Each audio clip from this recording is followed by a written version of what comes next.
Ernakulam വടക്കം Paravur bus സ്റ്റാൻഡിൽ നഞ്ചക്ക് ഉപയോഗിച്ച് വിദ്യാർത്ഥികൾ ഏറ്റുമുട്ടി. സംഘർഷത്തിന്റെ ദൃശ്യങ്ങൾ 24-ന് ലഭിച്ചു. ആദ്യം ദൃശ്യങ്ങളിലേക്ക്.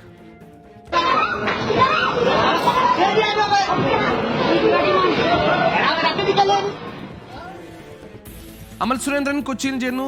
അമൽ, ഈ വിദ്യാർത്ഥി സംഘർഷങ്ങൾ കൊണ്ട് പൊറുതിമുട്ടുകയാണ്. അങ്ങേയറ്റം ബലമുള്ള ആയുധങ്ങളടക്കം ഉപയോഗിച്ചുകൊണ്ടുള്ള ക്രൂരാക്രമണം. ഇതാ നെഞ്ചക്ക് ഉപയോഗിച്ച് മറ്റൊരു ആക്രമണത്തിന്റെ ദൃശ്യങ്ങൾ. എന്താണ് സംഭവിച്ചത്? ആർക്കെങ്കിലും വലിയ രീതിയിൽ പരുക്കുണ്ടോ? സുഹൈൽ, ഏതായാലും ഈ ഒരു സംഭവം ഉണ്ടാകുന്നത് കഴിഞ്ഞ ശനിയാഴ്ച വടക്കൻ പറവൂരിലെ സ്വകാര്യ ബസ് സ്റ്റാൻഡിൽ വെച്ചാണ്. ഈ ഒരു അപകടം അല്ലെങ്കിൽ ഈ ഒരു കുറ്റകൃത്യം ഉണ്ടാകുന്നത് കുട്ടികളുടെ ഭാഗത്തു നിന്നാണ്, വിദ്യാർത്ഥികളുടെ ഭാഗത്തു നിന്നാണ്. പോലീസ് അന്വേഷണം നടത്തി വരികയാണ്. ഏതായാലും വിദ്യാർത്ഥികൾ ആരൊക്കെയാണ് എന്ന് തിരിച്ചറിഞ്ഞിട്ടില്ല ഇതുവരെയും.